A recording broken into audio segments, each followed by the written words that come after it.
दोस्तों, गीता की चर्चा को आगे बढ़ाते हुए 9वें अध्याय पर बात करते हैं।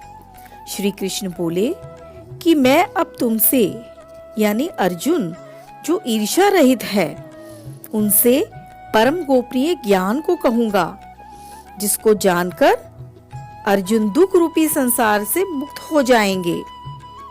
किसी भी चीज के लिए श्रद्धा बहुत जरूरी है। जिन लोगों में धर्म और कर्म के प्रति श्रद्धा नहीं, वो मुझे यानी कृष्ण को कभी प्राप्त नहीं कर सकते। श्रद्धा या तो होती है या तो नहीं होती।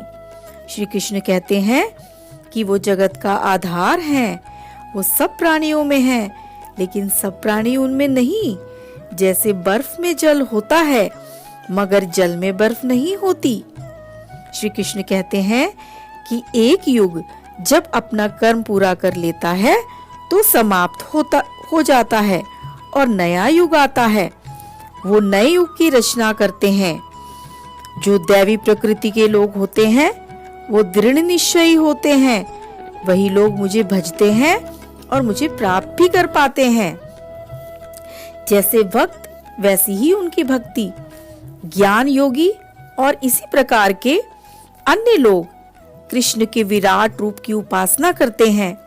सत्य असत्य, आदि अंत, जीवन मृत्यु, हर एक का कारण श्री कृष्ण ही है।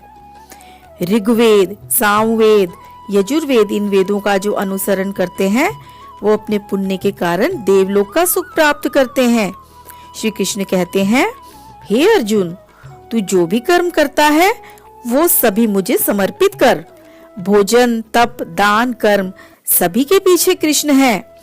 जब हम अपने सभी कर्म ईश्वर को अर्पित करते हैं तो हम अपने सभी कर्मों से मुक्त हो जाते हैं। जो भी कुछ है सभी वस्तुओं में कृष्ण है। जो कृष्ण को भजते हैं, कृष्ण बिना किसी भेदभाव के सब में समाये हैं। कोई बुरा इंसान भी यदि उनको अनन्य भाव से भजता है तो वह साधु ही माना जाएगा। दुराचारी भी अगर सदाचारी बन जाए तो वो भी भगवान को प्राप्त कर सकता है। श्री कृष्ण कहते हैं, अर्जुन, तू मेरा भक्त बन जा। अपनी आत्मा को मुझ में लीन कर, लेकिन उसके लिए निष्काम योग और ज्ञान करना होगा।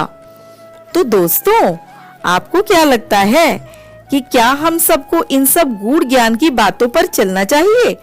कमेंट करें। जय श्री राधे।